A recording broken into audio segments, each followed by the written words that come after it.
Since Monday for this day. Have you wanted this? Well, then I want it if you want it. I've wanted this for 2 years. You've never invited me. Well, Jackson doesn't take many days Jackson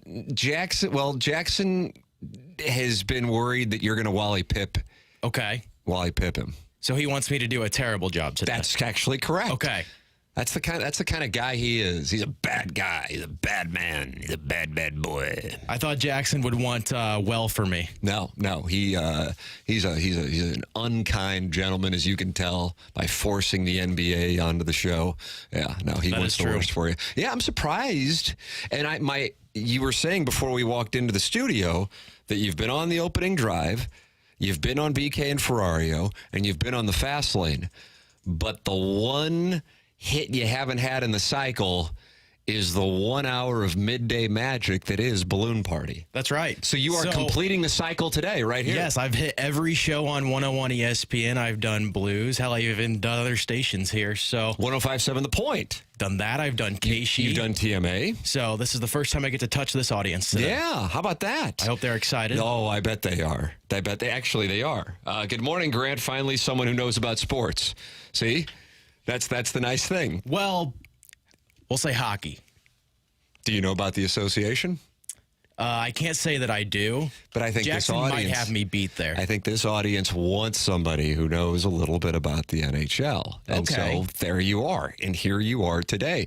You are welcome to participate by texting into the Air Comfort Service text line, 314-399-9646. And you're welcome to participate in our YouTube chat, 101 ESPN. And that is how you can get involved on the show. Either way, it works. Grant is filling in for Jackson, who is vacationing today, and he has produced his own version of the Little Piddles Friday six-shooter. I was sitting in there with you and Mike Ryder before the show started, and the opening drive was finishing off their program for today, Friday, August 9th, 2024. And Ryder said the big topic on the opening drive, which I am not able to hear since we're doing TMA at the same time, was something that we did discuss on TMA as well, and that is what Katie Woo said to BK and Ferrario yesterday, and that was regarding the Cardinal attendance. Doug Vaughn of TMA was at the game last night. He said he thought there were about 20 to 25,000 people there. The attendance announced is always higher because they just do ticket sales. And Katie's perspective is something that got him talking this morning with Randy Carricker, Dan McLaughlin, Brooke Grimsley, and Matt Rocchio. Certainly made its way around social media yesterday as well from the 101 ESPN social accounts. And here is what Katie said that sparked the discussion. I think you're seeing what happens when a passionate fan base does not believe that an ownership is giving them a product that they should watch. And Cardinals fans are, again, they're one of the most passionate fan bases in all of sports. After last season, they were rightfully disappointed. Now they're kind of like, well, maybe we'll go, or maybe we'll go watch the team, but they don't really feel inclined to go spend their money. And it's going to create some sort of ripple-down effect, because if you're ownership, you're thinking, well, we're not getting any revenue, so we don't have any money to put into the team, which is, its own argument. But it's been baffling to me to see these crowds at Busch Stadium, especially during the week, where it's half empty, and it just doesn't feel like I'm at a Cardinals game. I mean, just 2 years ago, I felt like we were at a sellout almost every game. To me, it feels like the games in 21 when I started on the beat, and they were like 30% capacity because of COVID restrictions. That's what these games feel like, and it's disheartening, but I understand why fans feel the way that they do. Maybe this team can make a run and make it exciting in September, and you'll see the ballpark fill back up. But it is, especially during the week or an interleague series like this, the Rays don't help either. It's bizarre to see Busch Stadium with the attendance that it has this year. So, Grant, when I heard this audio yesterday, I thought, I really am anxious to hear what our audience on TMA and our audience on Balloon Party think about this. And you heard Ryder talking about it, Mike Ryder, executive producer, saying that this is what carried a good portion of the opening drive this morning, and the various reasons people were theorizing. And as we walked in here, Randy Carricker said when it got down to it, people said it's winning. And I certainly think that plays a role in it. I suppose what I would wonder is as I ask people, and I'm anxious to hear your perspective as well, is if the spike that they saw in 2022, attendance-wise, coming off of the COVID years of 20 and 21, were perhaps a blip that was really a byproduct more of Albert Pujols' chase of history in 700, as opposed to fans getting back into what it had been before COVID. In other words, if Albert Pujols hadn't been doing what he was doing, specifically in the second half of that season, the first half was not good. Remember, it was the All-Star break and the Home Run Derby that really launched what became a magical July, August, and September. Even with that team being I think, very good Cardinal team, it's not remembered that way because they were swept out of the playoffs. Was this already starting to happen? And so for me, and I was analyzing it, and I'm anxious to hear what your thoughts are. I think for Cardinal fans at this particular moment, it's a combination of the team isn't that exciting. The team could wind up going on a postseason run, as is the way baseball's set up now, but it's not a great Cardinal team. There aren't personalities or players you can't wait to see. You can't wait for your kids to see. And so then when you start kind of running the math and going, to go down there, I may not feel safe. I may not want to spend however much it's going to be for wherever it is you decide to park. I may not want to spend on concessions to see an average product. It isn't worth it to me. And therefore, that combination is what leads to what really looks like sparse crowds throughout what has been most of the 2024 season, even though the team is theoretically in the mix for a playoff spot, specific now to the wild card because they're 7 games back of the wild card, 7 games back of the Brewers. What is your perspective? So I think I have a pretty unique perspective of this on our station because unlike most people here, this is honesty in media. It's honesty in media. I do know that. Brother. I do know that. Yeah. I'm not a passionate baseball fan. Okay. I never really have been. This is good. This is good. Hockey's my thing. I think everybody knows that. Baseball just has never really been the thing. I'll watch the games, but I'm never super invested. I'm not emotionally invested in the Cardinals. Were you into it in 2022? I was into it because of Albert. Okay, that's what I was setting up. Now, I will say, and this is going to sound very fair weather of me, when the team is good, I'll absolutely watch. When they're putting a product out there that is enjoyable to watch, yeah, I'll watch. Like, even though I'm not passionate about baseball, I am passionate about St. Louis, being from here. So even if, I'm not super passionate about baseball, I will get into it because I'm super passionate about St. Louis. But when the team is like this, it's hard to be passionate about it because they don't have, it doesn't feel like this front office has the passion to go out and win. It feels like they have the passion to make money. And that's a lot of the reaction that we get from the audience is that it always feels like they are trying to go out there, put the product on the field that's going to be good enough to maybe make the playoffs, maybe win the division, but they're not, as of right now, trying to put the product out there to go win a World Series or even take a step back, go deep in the playoffs, compete in the playoffs, and be a threat. It doesn't feel that way. And so, you go back to 2022, I think even if the Cardinals were dead last in the division and they were completely out of it way before the trade deadline, I still think people would have been showing up to games just because of the awesome run that Albert Pujols was going on. Now, if he... And by the way, I would present 1998 and 1999 as examples because the team wasn't really in a pennant race those years, but people were packing the ballpark to see Mark McGwire pursue history. So that would bolster your perspective. Sure. And like those regular season games, like I was going out of my way to go watch them.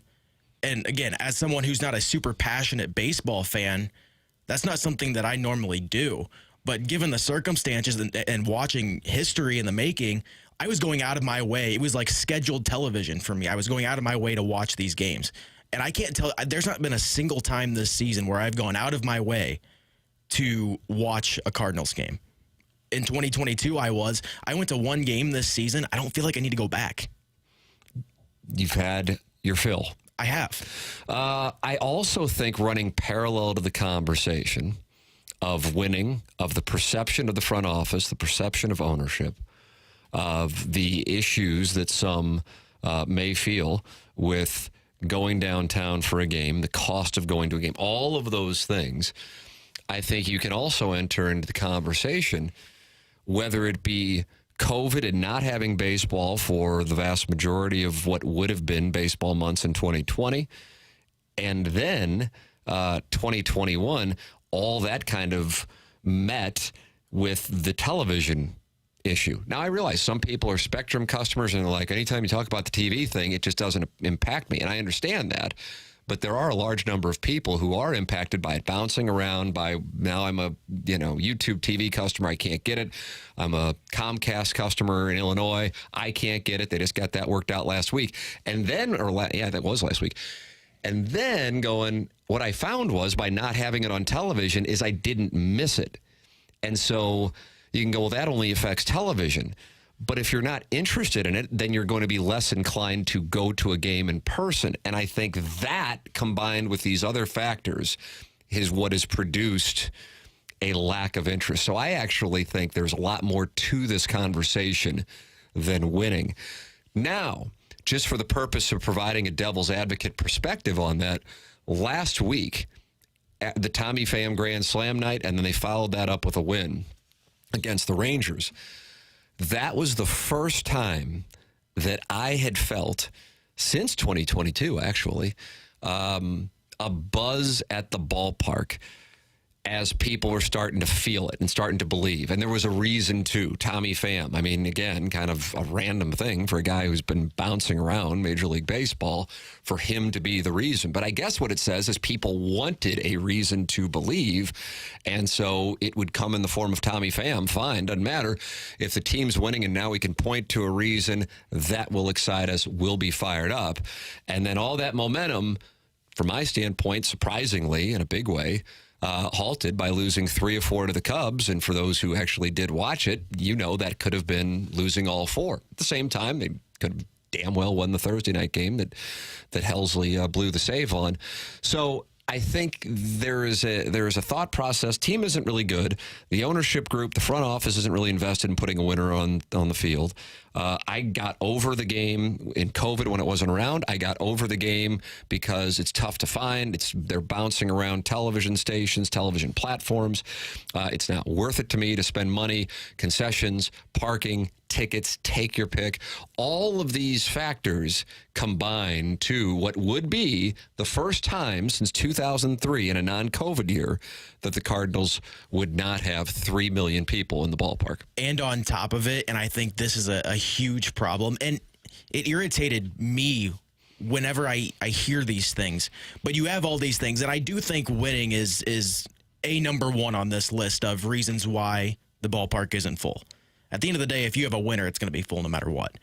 But without that, then comes a list of reasons that we've talked about that are irritating people. And then on top of having this list of reasons why people are angry, every time your owner or your general manager speaks, it's talking down to the fan base. It's like having a hornet's nest in your front yard that's pissed off already. And then every time they speak, it's like going out and kicking it.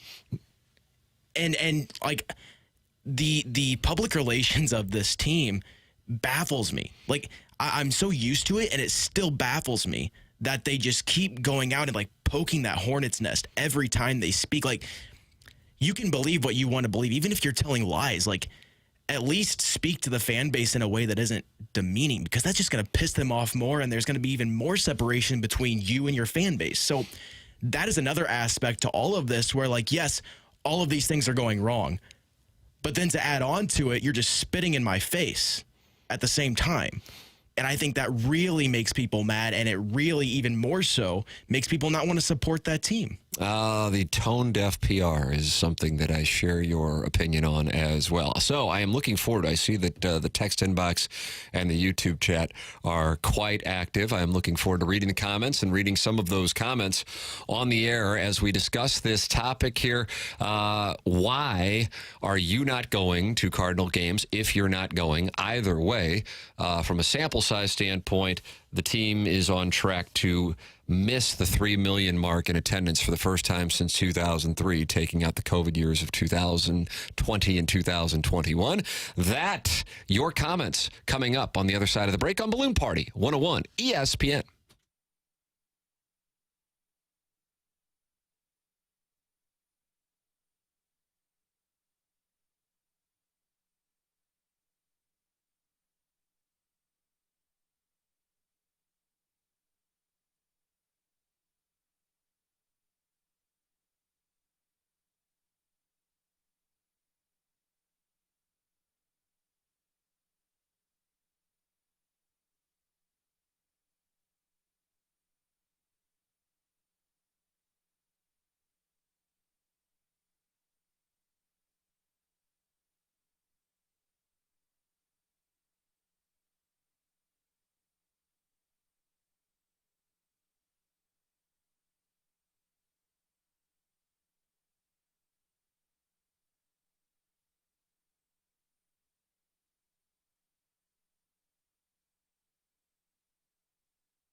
It's the manager.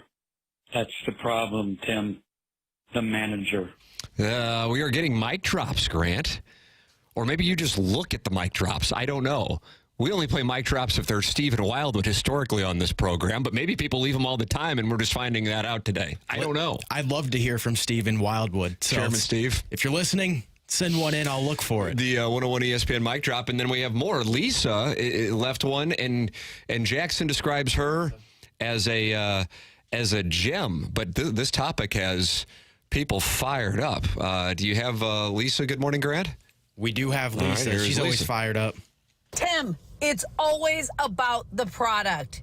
If they were a good baseball team that had a legit chance to win in October, the people would be there. They wouldn't care about the price. They don't care about the safety. Of course, you got a few. It's about the product. It's always about the product. When they put a good product out, we, and not a very big market, support them like crazy. But we were raised on Tony and Whitey, and we know good baseball, and this is not it. So there you go. And you guys all have a great day. Bye. She is fired up, but still kind enough to say have a great day. All right, I'm going to start with the Air Comfort Service text line here on Balloon Party, and you can text in 314-399-9646 as the topic is Katie Wu. And you were running the board for BK and Ferrario's program when this took place yesterday, Grant. Grant's filling in for the vacationing Jackson Burkett, for those of you just joining us. When Katie was talking about the attendance and saying how it's, I think she used the term bizarre to see how sparse attendance is this year, and she was giving some of her theories as to why. We talked about this on TMA. We played Katie's audio. They talked about it on the opening drive, and we are carrying the conversation over into Balloon Party here as people are giving their theories. I can get a 12-pack for the price of a tall boy at Busch and watch them lose at home. That's from the 314. The truth is the fans don't believe in this team. They haven't shown they're anything more than average, and it's disappointing. I know a lot of fans aren't thrilled with Ollie either, but I don't think that's keeping people from the ballpark. And management speaks to fans in such a condescending and non-transparent way, it's off-putting for the fans. That's from the 314. My loyalty to the brand is enough to get me to come out and pay for one game with my family, but no longer is good enough to pay for multiple games with my family. I need ownership's loyalty to the fan base to match the fan base's loyalty to this brand. One of the major reasons is actually the shorter games. That's from the 417. How about this? This is one that I have not heard. And I mean that sincerely. I used to go with my wife or friends and have a good long social gathering and take time to enjoy a few amenities. Now, especially now that I have a 2-year-old, it's a choice between amenities or baseball and very little conversation, comparatively speaking, and I'm paying significantly more for that experience than I used to. That's the first time I've heard the shorter games as being a reason. Now, that could just be one anecdote. Have you heard that as a reason before? I had never heard it. I think I saw it on the text line once yesterday, and maybe it's the same person, or maybe there's a couple people out there that feel this way. Personally, for me, and again, I'm an atypical St. Louisan who's not a But it's good. super You're a casual passionate fan. I think that's good. I enjoy the shorter games. In fact, in the past, like, if it's not been a super entertaining game, like if I'm with my friends, we'll leave during the 6th or 7th inning because the game is just dragging on. Yeah. I am a fan of the shorter games and it being sped up a little bit. But I could also see where maybe some of the more traditional baseball fans who have been baseball fanatics their entire lives, I can see where that rubs them the wrong way a little bit because they're used to the way it has been and they enjoyed baseball the way it was. And I can completely understand that. Like, if they changed something in hockey to where the games went faster, like if they did, I don't know, 15-minute periods instead of 20-minute periods, I'd be a little frustrated. You'd be irritated by that. Guys, I went last night, family of 4, cost me $30 to park close and $100 for nachos. Yes, nachos. Families cannot afford it, plus the team is average. That's from the 314. So that gets down to essentially, is it worth it to spend the money? And if the team or there isn't a player that makes you want to go, then you sit there and in your mind you go, okay, it's going to cost us X number of dollars to go, plus the travel, the commute, the park, and then we're going to spend money. it's just not worth it. That's what I think at its core. Now, what I will tell you, because we are getting, however many texts, in a ridiculous amount of text messages here, and the YouTube chat is certainly active as well on the 101 ESPN YouTube channel, sponsored by the Air Alliance team. Studio cameras brought to you by Air Alliance team. What I'm seeing more than anything, Grant, number one, I am not going to invest when I don't feel like ownership is investing. Whether that is correct or incorrect, that is a feeling. And so therefore, it's something the Cardinals have an obligation to navigate from a better interest for their business, because that is a real thing. Now, I am not sure if that is really the case, and I want to clarify what I mean by that. I'm not sure that the Cardinals are in a real healthy position financially. I'm not sure that they're not either. But I do know that there is a large portion of the fan base that believes that they could be doing more to put a better product on the field. Katie made reference to the conundrum the ownership group has, that if they are spending $200 million, which is what they're doing, and they're still not getting a large number of people to come through, and the fan base doesn't believe they're invested, then does that actually discourage spending? And then, in addition to that, when you are spending that much, you get into a postseason in which you don't have 4 teams, you have 12 teams. And so what the Cardinals have seen in their 2 world championships are 2 of their more regular season-wise mediocre teams win the world championship. And I think all that did, while it was wonderful for those of us who got to enjoy 2006 and 2011, all it did was bolster the thought process of just get into the tournament and see what happens. Because the best team that Bill DeWitt ever had was the 2004 team, and that 2004 team was swept out of the World Series. In other words, the reward is to win the World Series, not to necessarily have the best regular season team. So that's one thing, in addition to the television situation, which I think could be a huge problem. What I don't understand, though, is if this is going on, why not talk about it? Why not? And not just like, hey, if I had Bill DeWitt III on or Bill DeWitt Jr. on and we talked about it. I'm talking about getting out in front of it and being active and having the conversation. I think people would appreciate it, which then gets me to point 2 that I'm seeing more than anything else. And that is a sense that anytime that they talk, something you were making reference to in the first segment, Grant, that people feel like it's condescending. And so the tone of the discussion is, hey, you don't understand. And that might be the case. I know when it comes to like the business of radio or podcasting, most people don't understand, just like I wouldn't understand their business, their areas of expertise. I don't understand it. But there has to be some semblance of understanding that why would people understand it? So allow me to help explain the situation to you. Here is what's going on, and here is why we're handling things the way they are. To me, the Cardinal offseason last year telegraphed their financial situation. You signed 2 guys to 1-year deals with club options for the second years, and then you signed 1 guy to a 3-year deal. That screamed, we don't know what our long-term situation is going to be. And so once you have that happen, from my standpoint, it's my belief that they are not in a great position financially. And then you have fans who go, well, it doesn't matter. He's a billionaire. Spend the money. But realistically, that's just not the way that it works. Billionaires don't just spend money and take on large losses for the hell of it. It's just not the way that it realistically works. People can say, well, they should because they're billionaires, but you don't become a billionaire by lighting money on fire. I agree. And I don't like it. I think it's unfair to demonize the owner for wanting to make money. Like, you can still profit off of this, but go about it in the right way. Like, instead of scoffing at the fans and laughing at them when they are clearly threatening to not show up to games because they're frustrated. And are just not showing up to the games. We're beyond the threat part. For sure. Like, there's a way to go about it where you can say, look, this is the situation.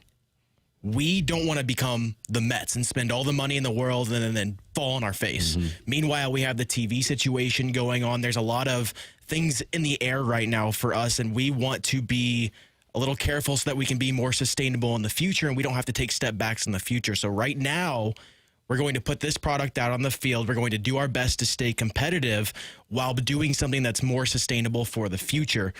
We're going to try to stay competitive, but at the same time, we're going to do something that's going to allow us to be competitive for a longer amount of time. Instead of looking at your fan base and laughing at them, saying that, oh, well, attendance directly correlates to payroll on the field. So if you're going to do that, like, that's not the way to go about it. You mentioned, the term I use, tone deaf, which is essentially what you were describing when you were giving your perspective in the first segment.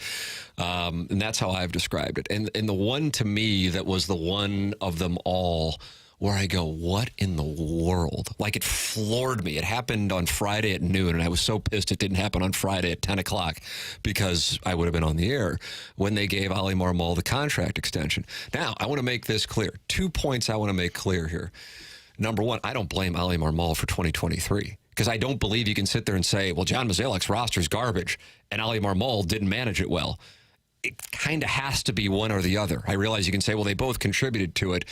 But if you're really pissed about one and you want one of them out of their job, then one of them has to be the big portion of responsibility. From my standpoint, it was more about the roster, specifically the pitching. So I also didn't say Ali Marmol led them to glory in 2022. I think managers that I grew up with, like Whitey Herzog and Tony La Russa, have in a sense been restrained by the new way that front offices operate baseball teams. I don't think you see as many Bruce Bochy's and Tony La Russas in 2024 doing what they were doing. Bochy being an outlier with what he was able to do with the Rangers last year. Whitey Herzog, certainly. I don't know how that would play in 2024, as much as I loved it and is the reason why I became a baseball fan. But to extend him after a last-place finish, and the reason given, Grant, for extending him after the last place finish was, well, once we got the pitching situation figured out and we saw how well that was going, we wanted to take care of this one piece of business in spring training. I'm thinking to myself, I mean, Sonny Gray, Lance Lynn, Kyle Gibson, along with Steven Matz and Miles Michaelis doesn't, to me, strike me as figured out. It strikes me as trying to bridge a gap until we can get some young pitchers developed in-house. What an asinine thing to tell the fan base. The other thing that stood out this offseason was, are you excited about Yadier Molina being part of the team? I guess, but Yadier apparently wasn't because he hasn't shown up. So when you were selling that struck me as BS, and it was a tell. Second, I think when it's all said and done, Bill DeWitt Jr., which is very amazing considering the conversation we're having right now, will go down as one of the best, if not the best owner in St. Louis sports to date. Some would say Gussie Busch. Some might say Tom Stillman right now. Take your pick.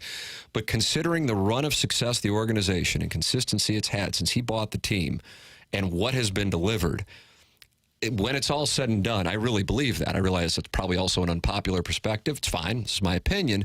But I want to present that because St. Louis doesn't just have this we hate you because you're rich thing.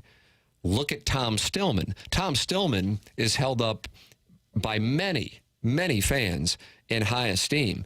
Bill DeWitt, despite the run of success from 96 up until whatever date you'd want to cut it off, 2022, is currently experiencing very low approval ratings. What we just read, a bunch of fans saying, I'm not going to invest in this product because I don't believe ownership's investing in them.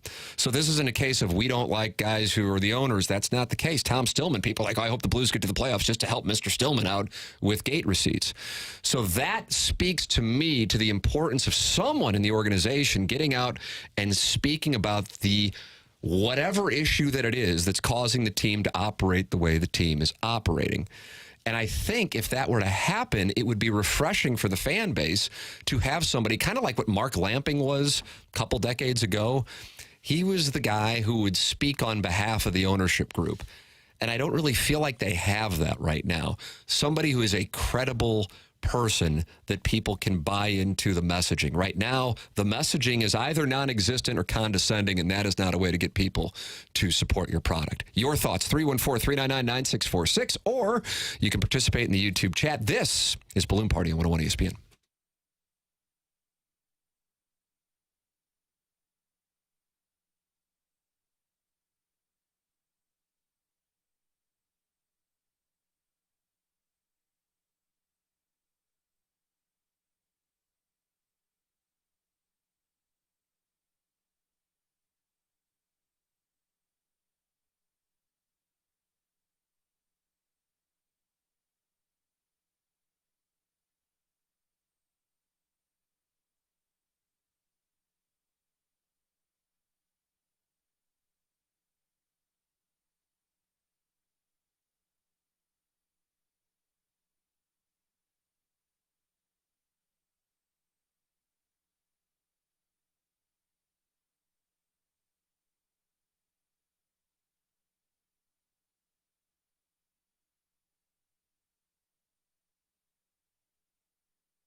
Grant Francis here with a SportsCenter update driven by Johnny Londoff Chevrolet and Johnny Londoff Autoplex. Cardinals failed to complete the sweep last night of the Rays as they fell in that series finale 6-4. Tonight, the Cardinals will hope to bounce back as it'll be their first in Kansas City, first of two back-to-back games with the Royals. It'll be Miles Mikolas getting the start tonight for the Cardinals, going up against Michael Lorenzen from the Royals. First pitch from Kaufman will be at 7:10. I'm Grant Francis. The SportsCenter update's been driven by Johnny Londoff Chevrolet and Johnny Londoff Autoplex. See them at londoff.com. Chevy, together we drive. Are you kidding me?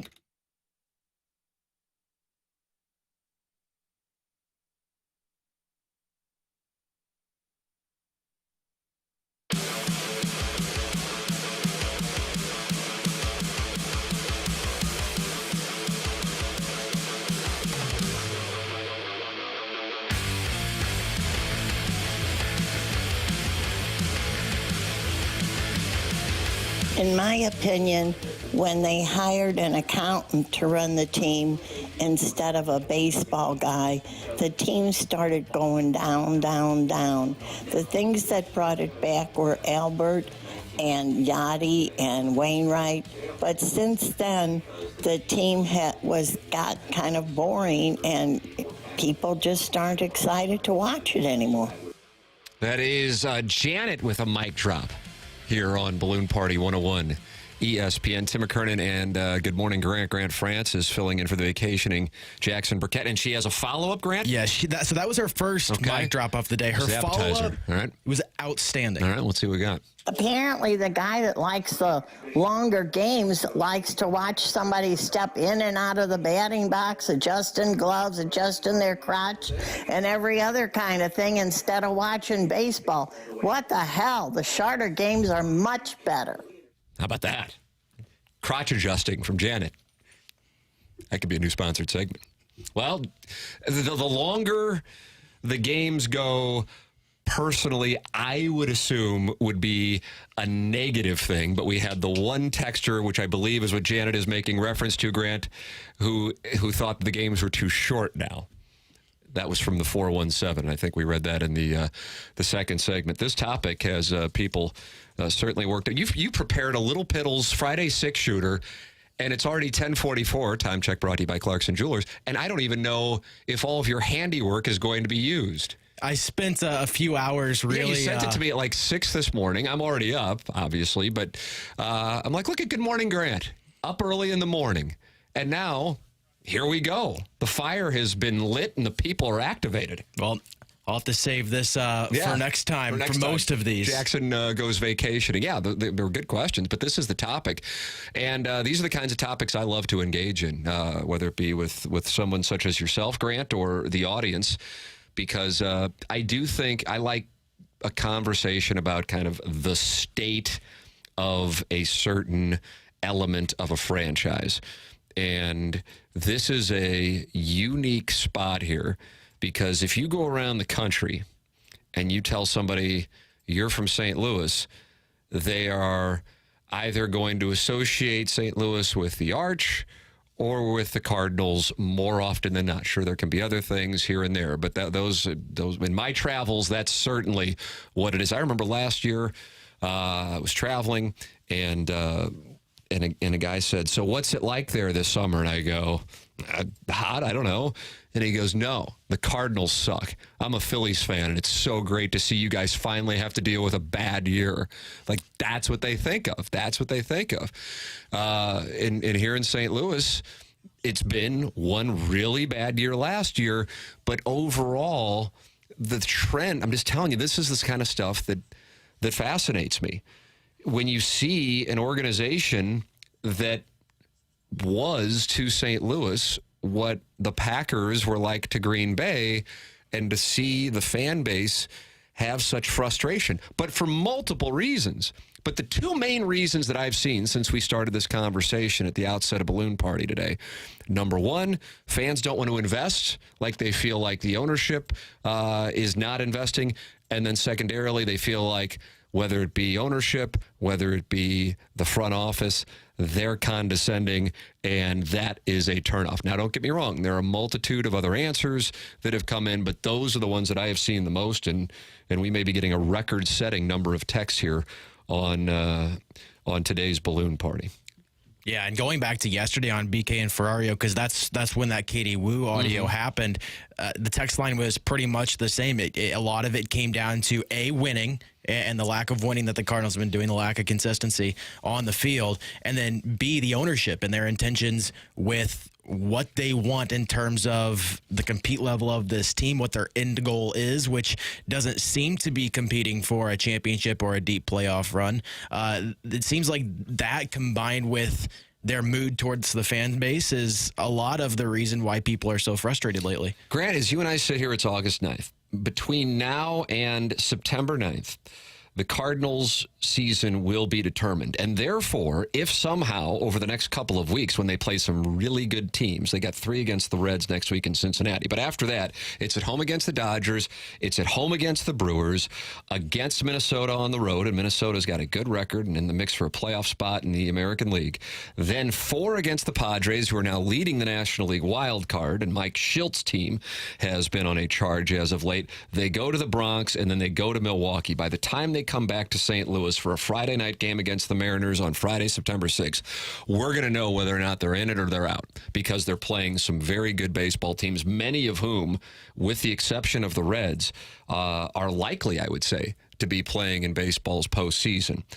So the reason I say that, number one, from a Cardinal home game perspective, you have 3 against the Dodgers, 3 against the Brewers, and then 4 against the Padres in a stretch of 12 days. You can't say it's not enticing matchups when you got those teams coming to town. You can't say it's bad baseball when you got those teams coming to town. I understand the Rays are 2 games over 500, but it's not like that's necessarily a franchise littered with recognizable, compelling players. So I understand that. And then if you want to talk about winning, if the team does go, let's say, 600 winning percentage over the stretch that I made reference to, they'll still be in the mix for a wild card. Being 7 back of the Brewers, that's a tough spot. But the counter to that is 6 of those games are against the Brewers. And if you go 4-2 or 5-1, you can really pick up some ground in the National League Central. So if the Cardinals are in the mix and they come back for a stretch that begins on September 6th with 3 home games against the Mariners, 3 against the Reds, a trip to Toronto, but then 4 against the Pirates and 3 against the Guardians to finish out the home portion of the schedule for a regular season in which they would be, per what we're talking about, in the mix for a playoff spot, whether it be the Central or the wild card, and you still have sparse crowds like this, then at that point, the winning portion of the conversation and its percentage of reasoning for the less attendance is diminished. Because the Cardinals would be in a September, I don't know if you can call it a pennant race, but a playoff spot race, and people wouldn't be showing up. And the other part of the equation that I think is material to the conversation, Grant, is you're seeing these crowds at a time when kids are still off school. By the time we're talking about Friday, September 6th, or even this series coming up against the Padres at the end of the month, 4 games against the Padres, kids are going to be back in school. And so then that lessens the attendance from families. So all of those factors combine to make you go, okay, what is the big reason? Or is it just a sense of people are so frustrated, they are essentially operating in some kind of silent boycott. And the boycott isn't necessarily, we're not showing up, like what's going on with City in the Leagues Cup situation, but it's just like, not interested. You're not going to invest. We're not going to show up. That's what's going on. Your thoughts, 314-399-9646. Tim McKernan, Grant Francis with you. One more segment of Balloon Party today here on 101 ESPN.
Welcome back. Balloon Party 101 ESPN. Tim McKernan and Grant Francis. Good morning, Grant. Filling in for Jackson Burkett, who is vacationing at his place in the Hamptons. The topic today, Grant comes up with a Little Piddles Friday six-shooter. You said you were staring into the abyss last night trying to come up with the six-shooter.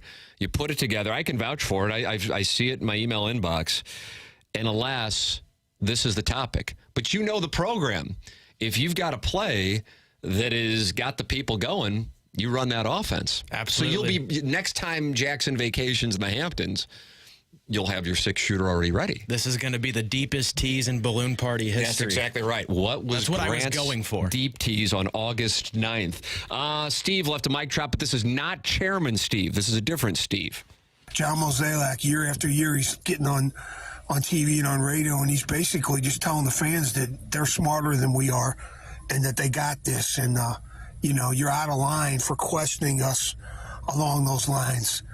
And I think more than anything, that pisses me off because I'll tell you right now, St. Louis is an extremely smart baseball town, and everyone knows it.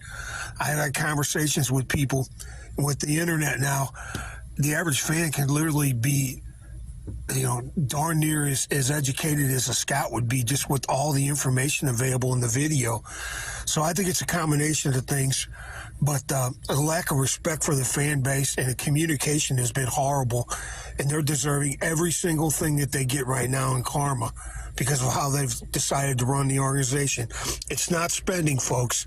It's incompetence and the will to win and development. That's the problem. There it is. That is from Steve. Another mic drop we have received today. You can text in 314-399-9646 as the topic is Katie Wu speaking yesterday about attendance and how this will be the first non-COVID season. The Cardinals will not hit, at least as of right now, 3 million fans since 2003. And the thing about the 2003 season, I know you're a casual fan.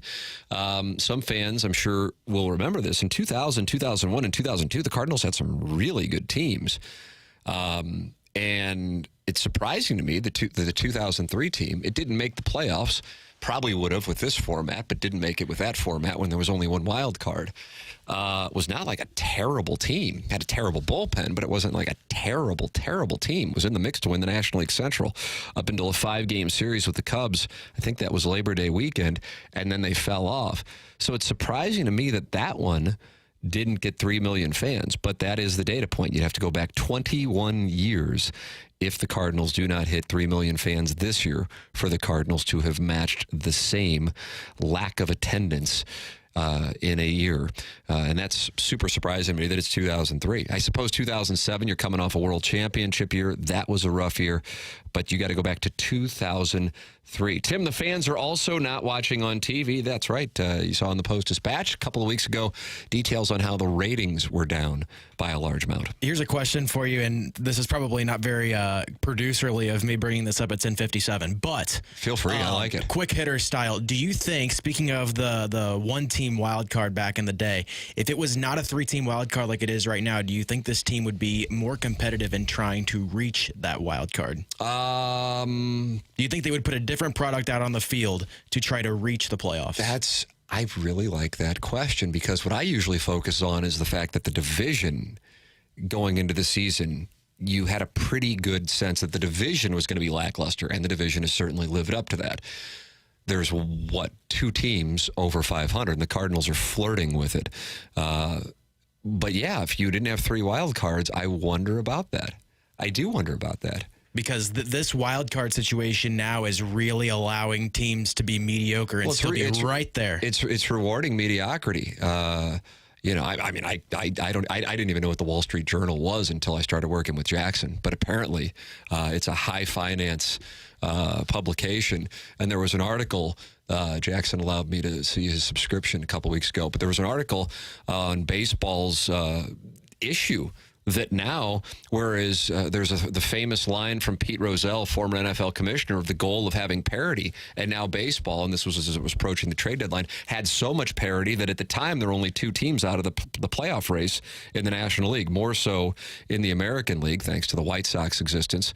But in the National League, you had the Marlins and you had the Rockies, and that was it. Now I suppose you could throw the Nationals in that mix, but even the Reds and Cubs could a few game win streak, and they're right back in it. So I think what that does is you go, I had never heard the term on baseball, just get into the tournament, up until a couple years ago. And now that's what the mindset is, just get into the tournament. And even though hockey has more teams in it, I mean, you're a hockey guy, man. Sure, we've seen 8 seeds make runs. Is the most recent one the Kings in 12? Well, you had the Blue Jackets. They didn't make it to the conference final, but they beat Tampa, who was the best team in NHL history. In 2019, the year the Blues won the Cup. But Florida was an 8 seed 2 years ago when they made the Cup final. So it happens, but in baseball, you've seen the lowest seed in the National League win the pennant ever since this system has been in place. So it drives me up the wall. But I'm the only one who I feel like I'm not the only one, but I'm one of the few people who get really worked up about the regular season being devalued by putting so many teams in the playoffs. And I realize there are 16 in the NHL, but they don't play 162 games. That's my core issue. That is not what people were citing here. They were citing the ownership, and they were citing condescending messaging. I'm sure BK and Ferrari will talk more about it coming up over the next 3 hours. And then you have the Fast Lane. Grant, thank you so much for stepping up here and filling in for the vacationing Jackson Burkett. Anytime you need me, Tim. I enjoyed it, brother. Thank you so much. That's Grant Francis. I'm Tim McKernan. Have a wonderful weekend. This has been Balloon Party, driven by Munganess, St. Louis Acura, Munganess, Burkhardt, Alton Toyota on 101 ESPN.